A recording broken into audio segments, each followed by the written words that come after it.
Session शुरू हो चुका है हमारे इधर।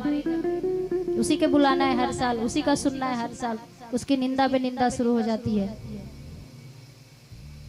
कोई भी संत मत का या किसी भी मत के, बहुत सारे मत है, कबीर मत के भी आप देखें संत इतने बड़े बड़े, असंग देव जी महाराज है, उनका यूट्यूब पे आप सुन सकते हैं, इतना बढ़िया प्रवचन करते हैं वो, और आध्यात्मिक प्रवचन करते हैं इतना बढ़िया। हमारे प्रेमानंद जी महाराज है वृंदावन के, अभी बहुत फेमस है वो, सुनिए उनको, घर बैठे भी सत्संग आप सुन सकते हैं, जरूरी नहीं है इधर उधर जाने की।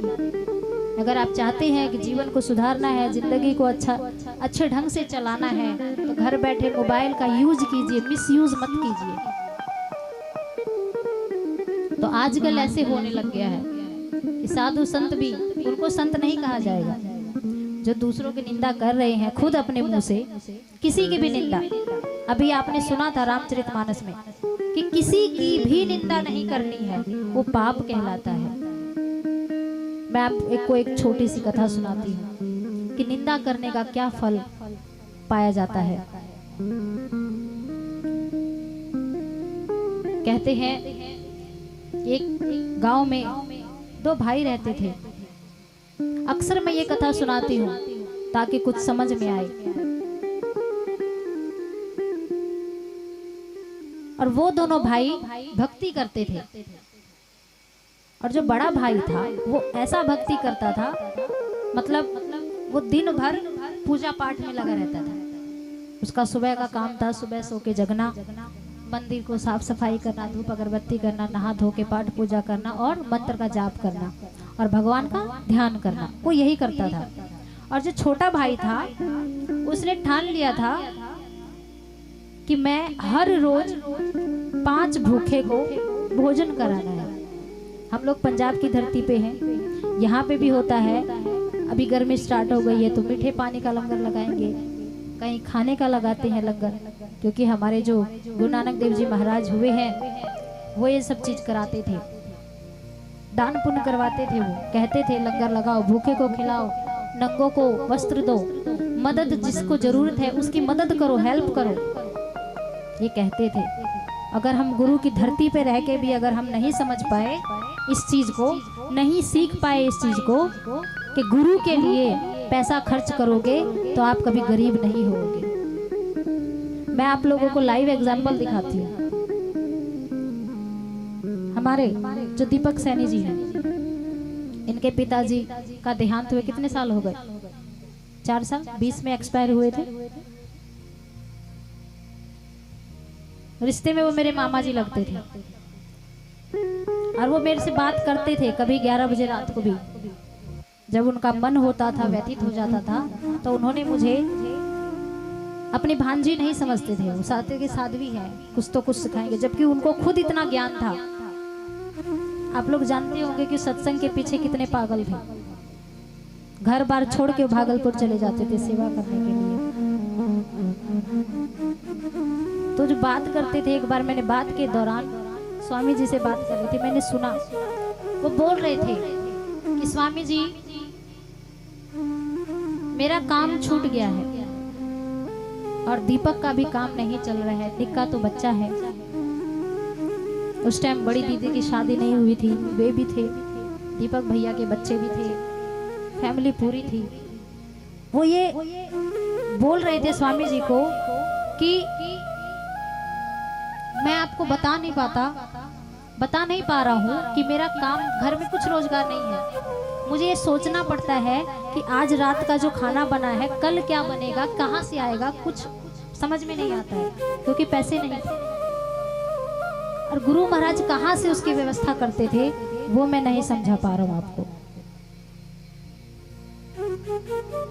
और मैं देखती हूँ कि जो गुरु महाराज के काम में धन को खर्च करते हैं, उनको गुरु महाराज कभी भी धन की अभाव होने नहीं देते, या अन्न का अभाव होने नहीं देते हैं, या वस्त्र का अभाव नहीं देने होते हैं।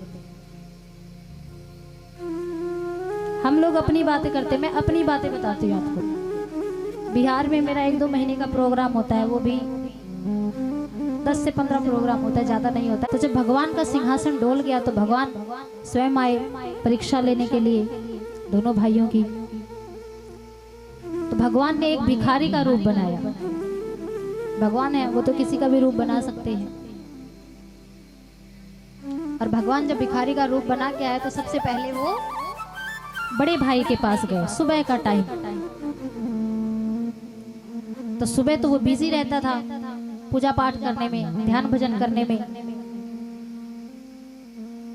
तो भगवान जाके उनके दरवाजे पे आवाज देते हैं कि घर में कोई है, अगर है तो मुझे बहुत जोर की भूख लगी है, भोजन करा दो।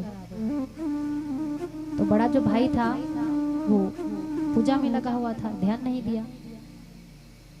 भगवान 2 मिनट रुकते हैं, इंतजार करते हैं, फिर आवाज देते हैं कि अरे भाई घर में कोई है तो मुझे भोजन दो, मुझे बहुत जोर की भूख लगी है। बड़ा भाई फिर नहीं सुनते हैं। तीसरी बार जैसे ही आवाज लगाते हैं तो उसको गुस्सा आ जाता है। अभी भी होता है ना हम लोग को, हम फोन में कुछ कर रहे हैं, बच्चे ने अगर डिस्टर्ब कर दिया तो बच्चे को डांट देते हैं कि भागो यहाँ से, काम करने दो, क्यों परेशान कर रहे हो। तो वो जो बड़ा भाई था उसने बिना पीछे मुड़े, बिना पीछे देखे उसने ये बोल दिया कि इतनी ही भूख लगी है तो जाओ जाओ, हमारे तालाब के पास एक बैल मरा हुआ है, तुम जाके उसका रहा था। शुभ काम तो था ये भी। तो बोले कि चलते हैं, अब उसकी भी परीक्षा ली जाए। तो जब छोटे भाई के पास जाते हैं,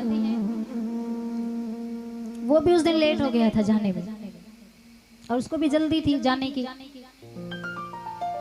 तो हमारे जो बिहार में है प्रसिद्ध भोजन है दही और चूड़ा, आप लोग भी जानते होंगे। वहां पे जो पंडित जी होते हैं हमारे, उनको ये भोजन बहुत प्रिय लगते हैं। कहते हैं जब तक दही चूड़ा नहीं खाएंगे तब तक आपका जो काम हम किए वो शुद्ध नहीं होगा, दही चूड़ा से शुद्ध होता है। तो वो उस दिन दही, छोटे भाई ने कहा अच्छा इतना भूख लगा है तो एक काम कीजिए, अब देखिए ना मेरे पास तो बर्तन भी नहीं है, मैं खाने में किस चीज में दूं खाने के लिए आपको। वहां पे तो ये है कि केले के पत्ते को काट के उनको दे देता हूँ, आपको किस में दूं, मेरे पास तो बर्तन भी नहीं है। तो भगवान ने कहा कोई बात नहीं, उसका उपाय है मेरे पास। बोला क्या? बोला ऐसे कर रहा हूँ, हाथ इसी में दे दो, खा लूंगा मैं। तो बोला ठीक है आपकी मर्जी, आपको भोजन मिल जाएगा। तो बोले ठीक है। तो भिखारी रूप में जो भगवान थे उन्होंने अपने हाथ को इस तरह से कर लिया, तो भगवान को देते गए, वो दही चूड़ा दे रहे हैं, खा रहे हैं, दे रहे हैं, खा रहे हैं। खाते खाते लगभग आधा घंटा बीत गया। जब आधा घंटा बीत गया तब उसको होश आया कि इतने में तो मेरा खत्म हो जाना चाहिए था खाना, मैं देख रहा हूँ बर्तन में खाना ऐसे कैसे पड़ा है, आखिर हो क्या रहा है, ये कौन है। तो उन्होंने सारा बर्तन भांडे छोड़ दिया वहीं पे और उसका पैर पकड़ लिया, भिखारी का पैर नहीं छोड़ूंगा। कहते हैं भगत के बस में है भगवान, और भक्त जिद्दी होना चाहिए, स्वार्थी नहीं होना चाहिए। भगवान भी उसी की सुनते हैं। कहते हैं कई लोग प्रश्न पूछते हैं, अभी एक हमारे समस्तीपुर के हैं, करोड़पति व्यक्ति है, वो भटिंडा में रहते हैं, बहुत अच्छे कबीर मत से जुड़े हुए हैं, बहुत बढ़िया। वो स्वामी जी से पूछ रहे थे, स्वामी जी कभी कभी ऐसा हमारे जीवन में दुख क्यों आ जाता है, जबकि मैं अच्छा ध्यान भजन करता हूँ, किसी का बुरा नहीं करता हूँ, झूठ नहीं बोलता हूँ, हमारे जीवन में दुख क्यों आता है। स्वामी जी ने कहा कि परीक्षा उसी की होती है जो पढ़ाई करते हैं, जब पढ़ाई नहीं है उसकी परीक्षा क्या होगी। तो भगवान आपको देख रहे हैं कि मेरा सच्चा भक्त है कि डोलमाल हो जाएगा इधर उधर।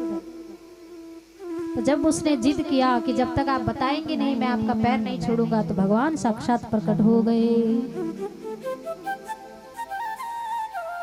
और उसे आशीर्वाद दिया कि मांगो, तुम्हारी भक्ति से मैं प्रसन्न हूँ, मांगो तुम्हें क्या वरदान चाहिए। उन्होंने कहा मेरी एक ही इच्छा है। बोले क्या? कि मुझे स्वर्ग घूमना है, सशरीर स्वर्ग घूमना है। वैसे सशरीर कोई जाता नहीं है, मरने के बाद ही जाता है। उसने भगवान से वरदान मांगा कि मुझे सशरीर, इस शरीर के साथ घूमना है, स्वर्ग जाना है, रोज जाना है। भगवान बोले ठीक है, मेरा कौन सा पेट्रोल खर्चा होता है जाने आने में, ले जाऊंगा, घुमा दूंगा। तो भगवान अपने वादे के पक्के थे और उसको रात्रि के 12 बजे ले जाते थे, उसके घर से उठा के और 3 बजे उसको वापस छोड़ देते थे। वो जाते थे वहाँ पे, देखते थे स्वर्ग में अप्सरा दिखती थी, खाने पीने की व्यवस्था, स्वर्ग तो स्वर्ग है, वहाँ पे कमी किसी चीज की नहीं।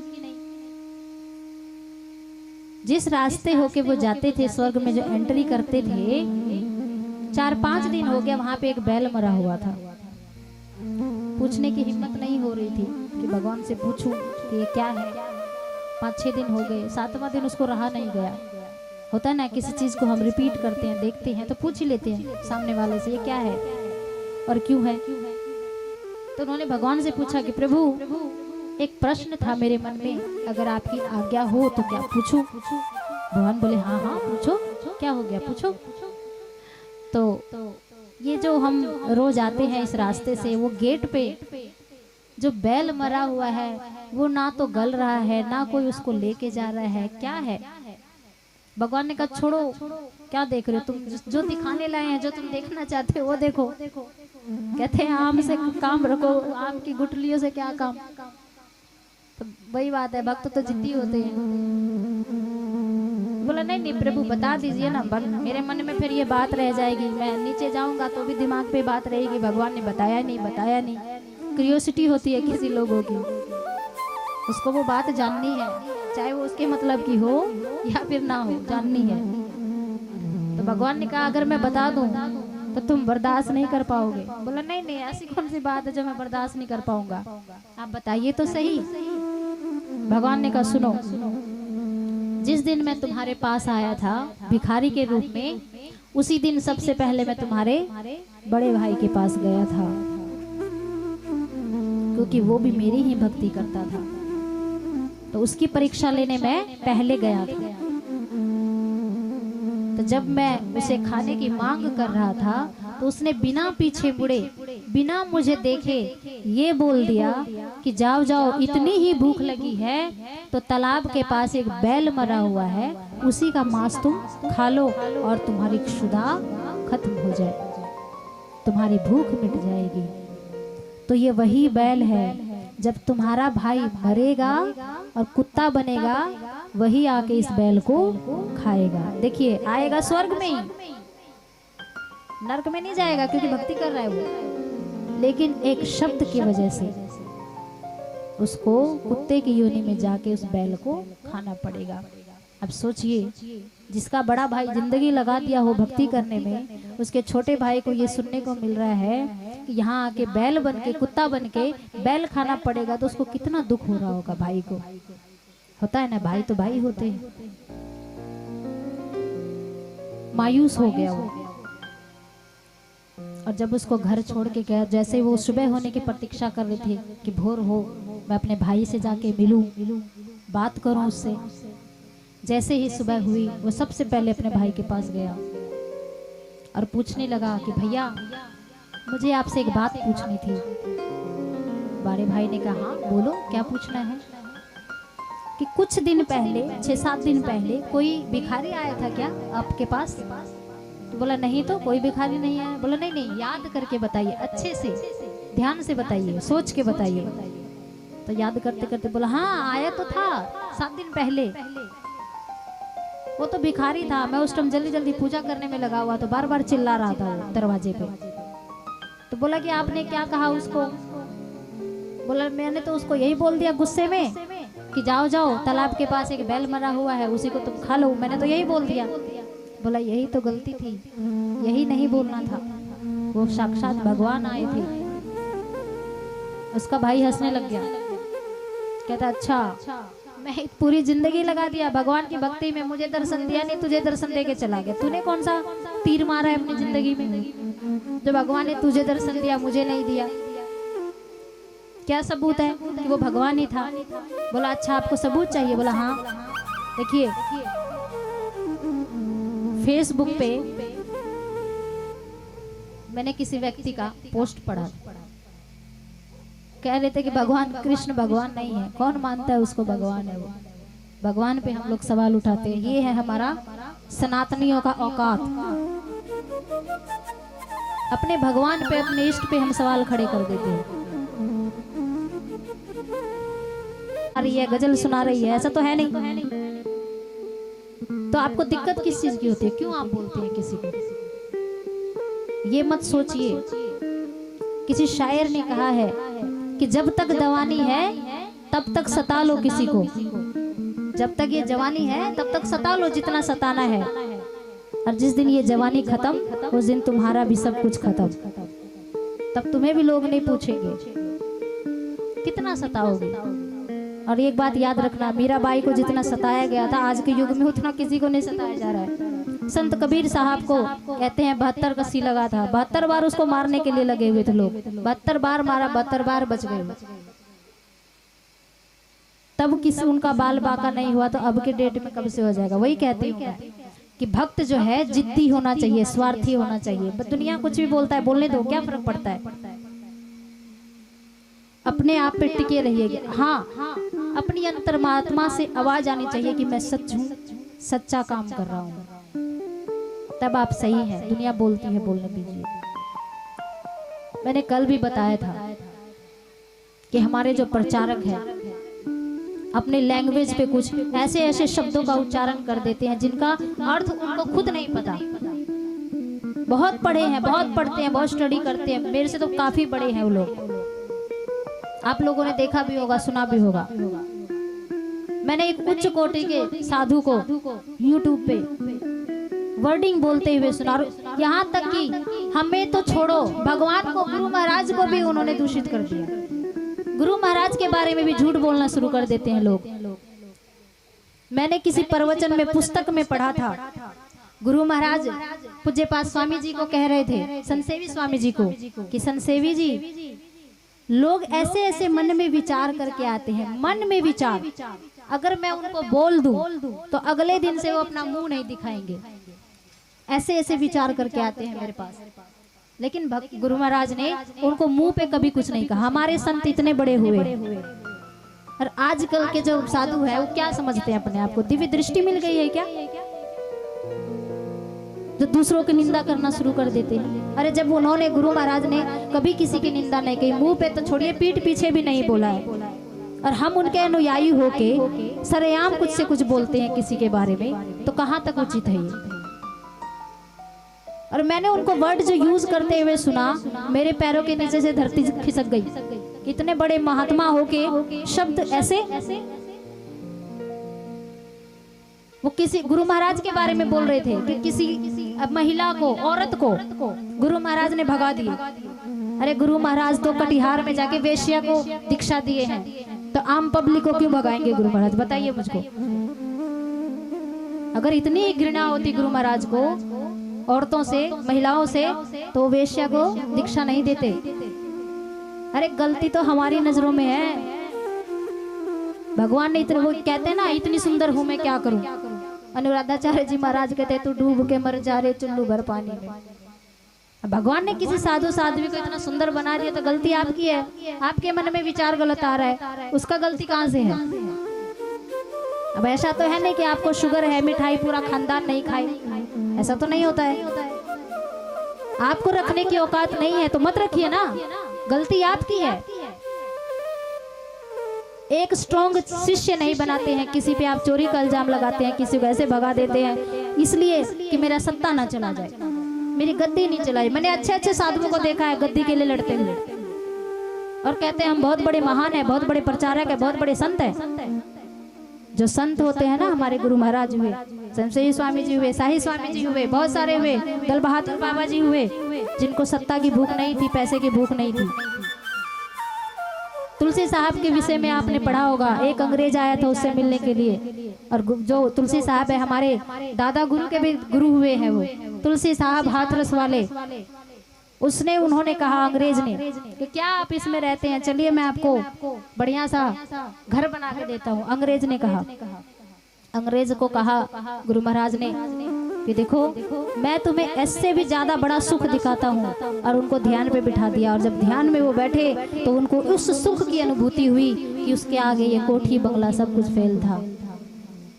गुरु महाराज बोलने की कृपा की है कि ये पैसे तो मैं यूं छाप दूंगा, इतनी शक्ति थी उनमें, पैसे छाप देते हुए, लेकिन पैसे का लोभ उनको नहीं था। उनको प्रचार करना था, मानव समाज को जगाना था। हम लोग पढ़े लिखे हैं, सब ज्यादातर हम लोग पढ़े लिखे हैं। मुझे ये बताइए, हम लोग जो औरत शब्द का प्रयोग करते हैं, ये औरत शब्द कहाँ से आया? बताइए मुझे। ये फारसी शब्द है और अरब का आया हुआ ये शब्द है। और औरत का मतलब होता है कि औरत की जो योनि होती है उससे उसको जाना जाता है, ये औरत है। और इससे बड़ा कोई अस्तित्व नहीं है औरत की। और हम लोग औरत औरत बोलते हैं। अरे साधु हो के औरत बोलते हैं, वो भी मंच में बैठ के। शर्म से डूब जाना चाहिए। क्या समझते हैं आप लोग? उसी औरत के गर्भ में आके आप इतने बड़े संत हुए हैं, पैदा लिए हैं आप। उसी के छाती का दूध पी के आप इतने बड़े हुए हैं। और अभी आप लोग कहते हैं कि मैं बड़ा संत हो गया हूँ, बड़ा महात्मा हो गया हूँ। कोई आप प्रकट नहीं हुए हैं। इंद्रदेव ने धरती में फेंक नहीं दिया था आपको, उसी के गर्भ में आना पड़ा, 9 महीने आपको रहना पड़ा, और उसी के छाती का दूध भी पीना पड़ा आपको। और अभी आप उसी को कलंकित करते हैं। अगर कोई साधु बैठ के प्रवचन कर रहे हैं तो आप उसको भाषण कहते हैं। खुद क्या करते हैं? अपने गिरेबान पे झांकिए पहले, तब किसी के बारे में कुछ बोलने का प्रयास कीजिए। ऐसा नहीं है कि मैं किसी साधु संत के बारे में कुछ नहीं जानती, बशर्ते इतना है कि बोलना गुनाह है। अगर चिट्ठा खोलने लग जाए तो आंख दिखाने के लायक नहीं बचेंगे। और कहते हैं कि जैसे दुनियादारी में उसे कुछ जानते ही नहीं है। पहले किसी के बारे में जानिए, सोचिए, समझिए, उसके बाद कुछ प्रश्न खड़ा कीजिए और आपके पास सबूत होना चाहिए। अरे नॉर्मल से जज कोर्ट में भी जाओगे ना, किसी को काट भी दोगे, कत्ल भी कर दोगे, तो उसमें भी प्रूफ मांगते हैं। अगर प्रूफ नहीं है तो आप बाइज्जत बरी हैं। आप किसी साधु साधु पे कलंक लगा रहे हैं। शर्म आनी चाहिए। हम प्रचारक हैं गुरु महाराज के और संत मत से जुड़े हुए हैं। हमारा संत मत ये नहीं सिखाता है कि किसी की निंदा करें, किसी की बुराई करें, किसी की चुगली करें। हमारा संत मत सिखाता है कि सबको एक सम्मान दे, सम्मानित करें, चाहे वो जो हो। कहते हैं रामचरितमानस अगर उठा के पढ़ेंगे आप, जब माता सीता को हमारी माता अनुसुईया ज्ञान देती है, स्त्री धर्म का, पतिव्रत धर्म का जब ज्ञान देती है, तो उसमें बताती है कि महिलाओं को जो उससे उम्र के जो बड़े हैं उसको हमेशा पिता की दृष्टि से देखनी चाहिए, और उनके जो हम उम्र हैं उनको भाई की दृष्टि से देखनी चाहिए, और जो उनसे उम्र में छोटे हैं उनको पुत्र की दृष्टि से देखनी चाहिए। जो एक स्त्री होती है, पतिव्रता नारी होती है, उसके लिए ये बंधन है, ये नियम है। अरे पढ़े तो सही, क्या पढ़ते हैं हम लोग, क्या सुनते हैं, क्या समझते हैं, क्या दूसरों को बताते हैं? वही बिंदु ध्यान नाद ध्यान, क्या क्या बिंदु ध्यान नाद ध्यान कराते हैं हम लोग। जो सत्संगी हैं, जो दीक्षा ले चुके हैं, उनसे पूछिए बिंदु ध्यान तक पहुंच गए क्या? 50 साल हो गए ना प्रचार करते करते, मैं पूछिए उनको। अरे उनको तो छोड़िए, साधु भी नहीं पहुंचे हैं बिंदु ध्यान तक, और दूसरों को ज्ञान बांट रहे हैं। पहले उनको बैठना सिखाइए, पहले उनको मंत्र सिखाइए कि इसमें क्या है क्या नहीं है, तब बिंदु ध्यान तक पहुंचाइए। एकदम से कोई डॉक्टर का सर्टिफिकेट नहीं मिल जाएगा आपको, सिर्फ बुक पढ़ना आ गया तो। प्रैक्टिकल भी जरूरी है। तो ये स्थिति है हम लोगों की, बिना सत्संग सुनने। जब तक हम सत्संग नहीं सुनेंगे, भगवान ने दिया है ना मन बुद्धि चित्त और अहंकार, जो कि पिछले जन्म से आ रहा है। कहते हैं कि ये 4 शरीर जो हमारे अंदर रहते हैं वो कभी छूटता नहीं है, वो ध्यान योग से छूटेगा। मन बुद्धि चित्त और अहंकार 4 शरीर है जो हमारे पीछे लगे रहते हैं। अंतःकरण सॉरी, ये हमारे शरीर के साथ होते हैं, ये हमारे स्वभाव को प्रकट करते हैं। किसी के कहने से, किसी के प्रेम में जाल में फंस के कोई साधु नहीं बनता है, उसका संस्कार होता है, तब जाके वो साधु बनता है या साध्वी बनती है। ऐसे किसी का लोभ लालच में आके साधु साध्वी नहीं बनता है। और मैं भी किसी अनपढ़ गवार घर से नहीं हूँ, मैंने भी पढ़ाई की है, बीकॉम किया हुआ है, मैंने फाइनल 7 साल प्राइवेट जॉब किया है। उसके बाद मैंने संत मत को समझा है, तब मैं यहाँ आई हूँ।